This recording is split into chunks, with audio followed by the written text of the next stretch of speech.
Qué alegría que nos podamos reunir nuevamente en este espacio para estudiar la palabra de Dios. Ya estamos comenzando, Pastor Aniperla, la sexta semana de nuestro estudio. El tiempo avanza rápidamente. Esta semana vamos a hablar sobre motivación y preparación para la misión. Y este día domingo, vamos a hablar sobre compartir la buena noticia. Y vamos a descubrir dos tipos de reacciones ante la buena noticia. Pero ya hablaremos de ello. Vamos a orar y vamos a pedir la dirección de nuestro Dios. Bondadoso Padre, estamos agradecidos por tu palabra que siempre llega para instruirnos, para motivarnos, para ayudarnos a arreglar nuestros pensamientos también a fin de que podamos cumplir la misión como tú lo esperas. Danos sabiduría en el estudio de hoy, lo pedimos en Jesús. Amén. Esta semana, Pastor, creo que va a estar muy interesante el tema porque tiene que ver con qué motiva nuestra predicación. Y el apóstol Pablo, y en la introducción se destaca eso, en alguna de sus cartas él escribió y dijo, bueno, hay gente que predica con gusto y otra gente lo hace por rivalidad. Pero a mí lo que me interesa es que se predique. Si lo hacen por gusto, porque quieren, porque lo hacen con el deseo de predicar. O si lo hacen por rivalidad, pues con que se predique a Cristo, eso es más que suficiente. Pero antes de llegar a ese punto, Pastor, las primeras personas que llevaron la buena noticia están registradas en Lucas 24. En todos los evangelios, pero nos vamos a centrar en unos días en Lucas 24. Pastor, quizás lo primero que surge aquí como primera pregunta, cuando uno lee el relato de Lucas 24 y ve la reacción de las mujeres, ¿qué podemos pensar sobre la experiencia que tuvieron y que luego hizo que gozosas fueran y contaran que Jesús había resucitado? Bueno, yo creo que es extraordinaria esta historia y ahora que le estamos repasando una vez más, hay un detalle que personalmente tal vez no me había enfocado tanto y era en ver la insistencia de estas mujeres en el cuerpo de Jesús. Porque recordemos que después que Jesús murió, era viernes de tarde, era día de preparación, allí era un sábado grande porque venía la Pascua y entonces todo eso estaba haciendo que los mismos judíos que habían solicitado la muerte de Jesús estuvieran acelerados, rápido, porque ellos querían prepararse para el sábado, ¿verdad? Increíblemente. Tremendo. Y sin embargo, bueno, Pilato les concedió ciertas cosas. Finalmente Jesús es puesto en un sepulcro. Ya es sábado porque ya es la puesta del sol del viernes, ya es otro día. Entonces estas mujeres quedaron a medias con los preparativos para el cuerpo de Jesús. Ellas sabían que el sábado seguía siendo un día favorecido por Dios como el día de reposo, pero leemos en la misma historia que los judíos llevaron ahí toda una trama ante Pilato que Jesús podía supuestamente ser robado por los discípulos. Y los discípulos, ¿dónde estaban? Estaban escondidos, los discípulos tenían miedo, pero Pilato les cree, pone una guardia especial y sella la tumba con el sello romano, con una gran piedra que tenía el sello romano. Pero entonces tuve que hacer ese repaso para que podamos entender ahora lo notable que esta mujer, mientras los discípulos estaban allá escondidos, estas mujeres, sabiendo que ahí había una guardia especial, sabiendo que esa piedra que había sido puesta tenía el sello romano, sabiendo que había una piedra, bueno, ¿quién iba a mover la piedra? Yo creo que ellas mismas iban pensando todo eso, pero eso no las detuvo. Y ese es el punto que yo quiero destacar, hermano Gerson, cuando el amor a Cristo es tan grande que ningún obstáculo puede detenerlo. Ellas, claro que tenían dudas, claro que estaban tristes, pero no al punto de detenerse. Ellas iban para el domingo temprano en la mañana, ya había pasado el sábado, entonces ellas iban a preparar, a ungir el cuerpo de Jesús, bueno, hacer los preparativos más bien, ya para una persona que había fallecido, y sin embargo, ellas iban.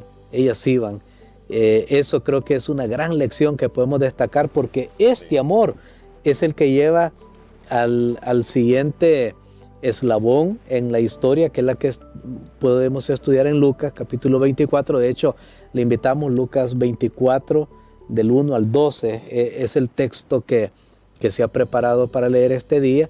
Y entonces allí nosotros vemos que ellas llegan y claro, se encuentran con la gran sorpresa. La tumba está vacía. La tumba está vacía, la piedra está removida. Incluso, bueno, ¿quién habrá removido la piedra por nosotros? Dios es tan bueno que la removió. No tenían ni idea, aunque Jesús les había advertido, pero que Jesús ya no estaba allí. Sin embargo, cuando ellas escuchan la noticia, y eso es algo interesante, cuando escuchan la noticia que Jesús ha resucitado, ellas corren sin dudar, sin temor.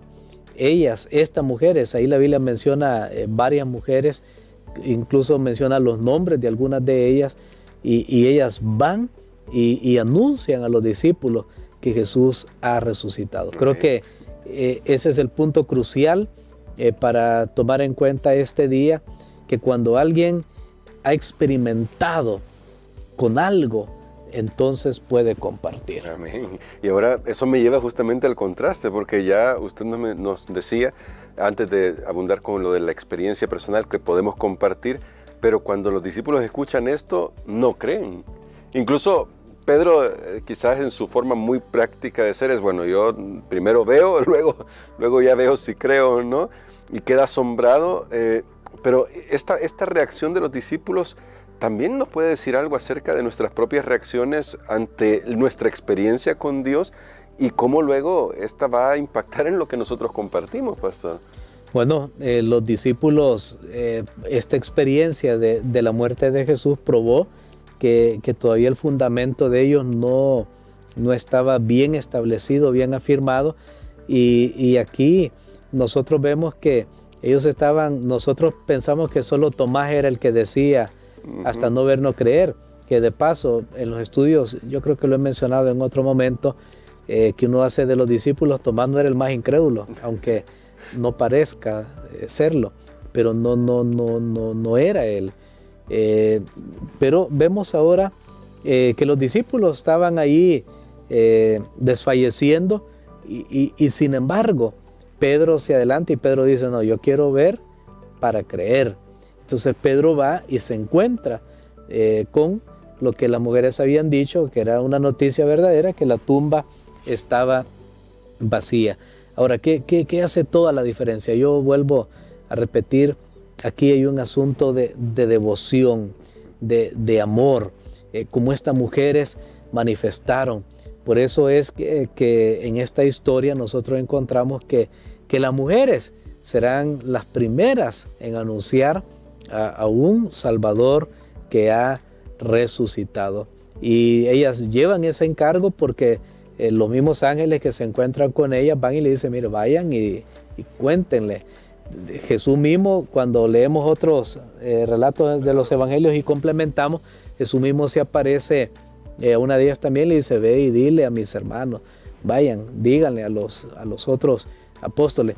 Entonces yo creo que aquí realmente es notable observar esa devoción que había en esas mujeres, y ya que esta semana estamos estudiando qué me puede motivar para la misión. La semana pasada estudiamos qué obstáculos hay, qué excusas ponemos, pero ahora dejemos las excusas a un lado. Claro. y vayamos a ver, ok, ¿por qué yo no me estoy motivando en la misión? ¿Será que yo necesito esta experiencia de las mujeres de verdad, comprobar, como dice la Biblia, gustad y ver qué bueno es Jehová? Amén. Porque si yo estoy experimentando algo de Dios, difícilmente yo voy a poder quedarme callado. Y eso me lleva, pastor, a una pregunta final para nuestra reflexión de hoy, y es que tal vez algunos dirán, sí, pero mi experiencia no es tan grandiosa como la de las mujeres ahí, y tal vez pensemos incluso que no hemos tenido alguna experiencia. Entonces la pregunta es, ¿cómo podemos ser más conscientes de nuestra relación con Dios al punto de que podamos experimentar su presencia?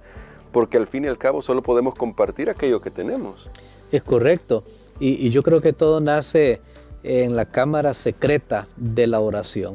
Si usted es una persona que está orando, que está estudiando la palabra de Dios, el Espíritu va a venir a usted porque lo importante no es cuán grande haya sido su experiencia, sino cuánto el Espíritu de Dios puede entrar al alma y convencernos de nuestra necesidad. Pero todo comienza, yo creo, en la comunión con Dios, en la relación con Dios genuina, que no sea impuesta, que no sea por cumplir un calendario, porque a veces desaprovechamos nuestros devocionales, porque simplemente es como cumplir un calendario, pero no hay reflexión, no hay meditación. Creo que eso hace falta mucho. Lo que viene después a veces no es tomar un gran texto y leerlo, sino un pequeño texto, pero comenzar a incorporar en mi vida lo que estoy leyendo, lo que estoy viendo, comenzar a preguntarme.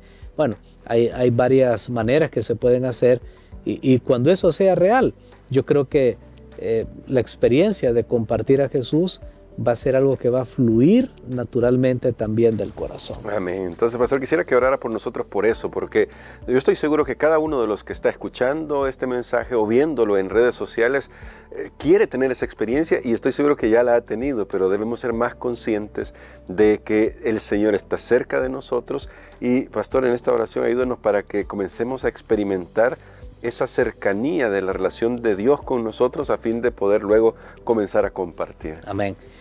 Padre, te damos gracias, Señor, porque tú nos dejas este mensaje con el propósito que nosotros podamos comprobar también cuán bueno eres tú.